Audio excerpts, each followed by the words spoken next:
Приветствую вас, дорогие друзья! С вами снова очередной выпуск новостей.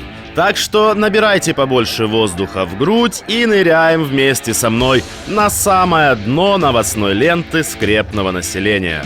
Поехали! Хорошие новости для украинской армии. В РФ блэкаут. И для этого ВСУ не пришлось тратить боеприпасы, ракеты и дроны. Да, в Russian Federation, одной из самых богатых стран на энергетические ресурсы, население сидит без света и тепла. Вот такая, прикинь, смотри, везде. Вон там московка старая. Вон 12-этажки. Вот они, все потухшие. Еще все дома потухшие. Ага, смотри. Вот Сибирский проспект. Туда направо Гашика. Вообще нигде света нет. В Омской области аж треть населения сидит со свечками. Романтика. А вот в Климовске, это Подмосковье, вместо отопления в домах просто образовались бани. Вот это настоящая русская баня.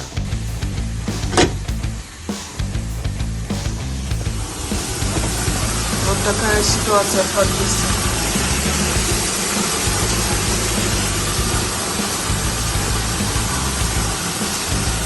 Ну и вот это все, конечно же, не из-за проворовавшейся власти, начиная от президента и заканчивая начальником ЖЭКа.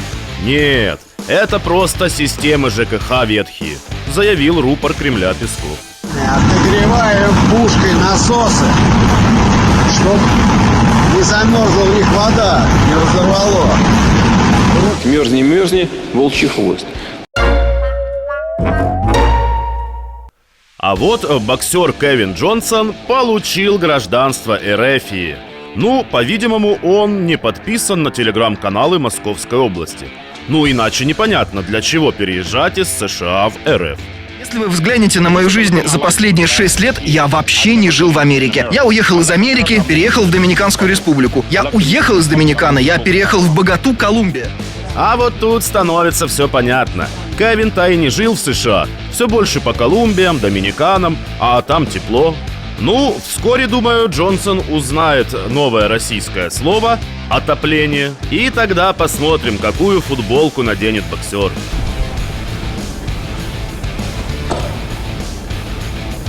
Ну, есть еще один вариант, объясняющий поступок боксера. Он просто никак не может оправиться от встречи с Кличко. Вот и делает всякие глупости. Наподобие получения гражданства РФ. А вот то ли Путин, то ли какой-то из его двойников, тут уже и не разберешься. Но, в общем, он сам усомнился в том, что он Путин.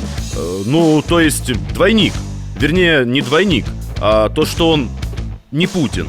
Я редко, но встречаюсь со своими одноклассниками, однокурсниками, и они часто смотрят на меня, говорят, я, говорит, не верю, это ты или не ты? В общем, друзья, говорит, узнавать перестали. И оправдание-то какое, конечно, очень в стиле Путлера. Вы знаете, в чем дело?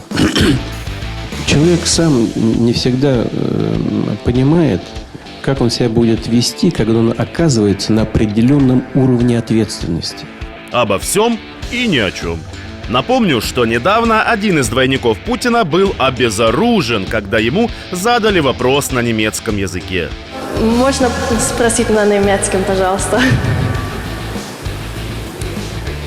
Можно на немецком спросить? По-немецки можно?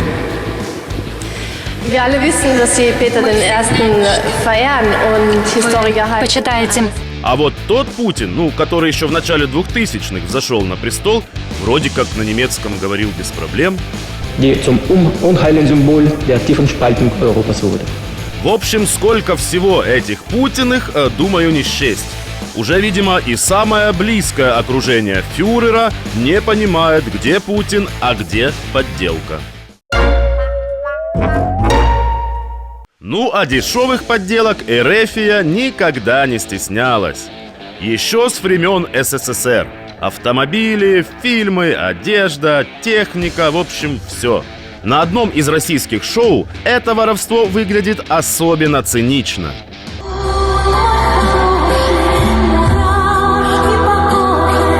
Да, это песня украинской певицы Кристины Соловей «Трымай». И то, что во время того, как российские войска обстреливают территорию Украины и гибнут сотни украинцев, на России катаются на коньках под украинскую песню, переведенную на русский язык. А еще циничнее то, что режиссер-постановщик этого шоу Вася Козарь, родом из Украины, Закарпатской области. Там есть прекрасний город Мукачев. Привіт, мене звати Вася, мені 19, я з маленького містечка Мукачева. Сьогодні я буду танцювати тільки для вас. Так вот, мало того, что Василий не осудил агрессию РФ против Украины, так он еще и номера ставит на Раша ТВ с переведенными на русский язык украинскими песнями. И авторских прав, конечно же, никто не покупал, и у Кристины разрешения на использование песни, видимо, не спрашивал. Вася Козарь отправляется следом за Региной Тодоренко, Ани Лорак и Ежи с ними. А вот еще одна отличительная черта жителей Скрепной – это халява. За халяву ватные жители готовы на многое, даже давить детей в толпе. А как же ж, ведь подарки-то раздают бесплатно. Встаньте в очередь, всем все хватит. Подарков больше, чем вам. Поэтому не толкайтесь, все будет нормально. Партия, лидер которой уже давно отдыхает на концерте Кобзона ЛДПР, щедро раздает населению какие-то подачки. Слух быстро, видимо, разлетелся о халявном мероприятии, и вот уже весь город на центральной площади. Все сбежались на такую сладкую халяву. Нет. Вы довольны? Вот у вас подарок получили, все хорошо.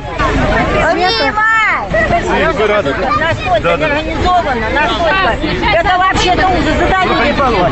Чего проходите? Я это сообщу в этом. Как? В интернете. Что это за безобразие такое? Людей подавили. Я тебе саботирую. Все проходит очень хорошо. Ой, кошмар один. Ну вообще, что там делается? Вообще ужас. Ну, там детей подавили вроде. Они Господь помилуй. Вообще с ума-то. А вот и очередной блокбастер российско-ФСБшного производства. Кинокомпания ФСБ представляет задержание очередного сверхопасного агента Запада. Все составляющие жанра в этом кино присутствуют. Агенту НАТО нужно обязательно иметь с собой куртку с нашивками НАТО. Это же секретный агент. Также невозможно выполнить задание без Конституции Польши. На всех фотографиях агент обязательно зигует. И главное, внимание, словарь украинского языка. Браво! Оскар! На сегодня это все новости.